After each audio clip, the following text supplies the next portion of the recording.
By attacking his opponent, then, what do you think Napoleon is trying to accomplish? He's trying to close that gap. But there were no knockout blows. He didn't knock him out. Mike Duggan was able to deflect.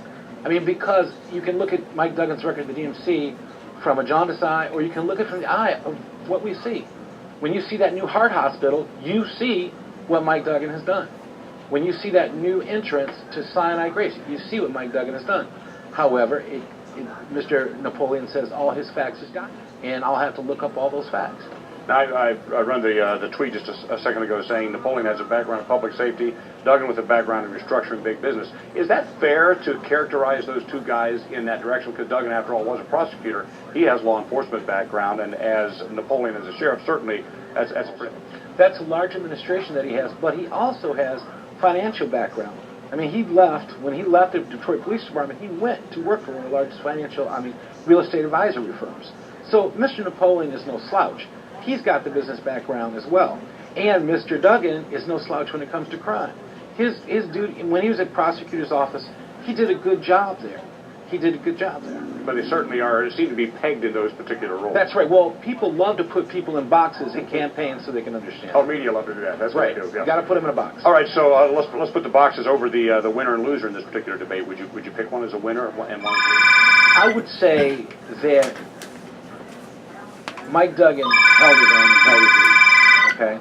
Benny Napoleon didn't get blown out. He didn't get blown out in any of the three debates. So that keeps him in it. If I were going to give an edge, I don't know. It's tit for tat because of the fact that exchange on the background history.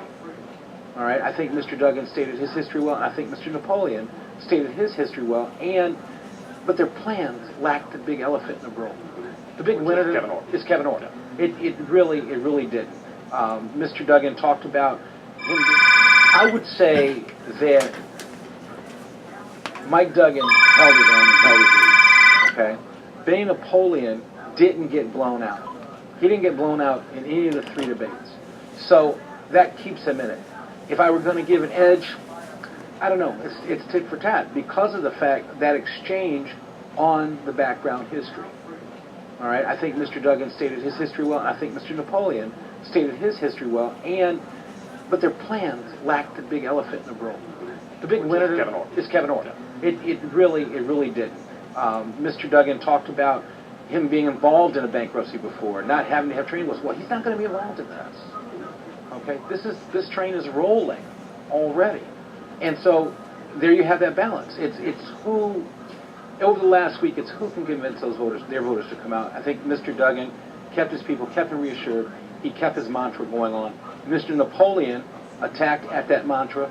And he may have made some headway tonight because he did make some good points. I thought it was telling that when the little girl asked the question, they both finally smiled and warmed up. Well, how are you supposed to not smile when you got a 10-year-old both. girl? I was like, okay, guys, who's made like guys, so much money selling candles? You finally warmed up, guys. You know, but that's basically 6 and 1/2 dozen the other. No knockout punches. Steve Hood, thank you very much. Thank you. Glenda Lois is standing by right now at the Charles H. Museum of African American History, where the audience just participated also in the debate. And first of all, we all love the little girl, the candle impersonation.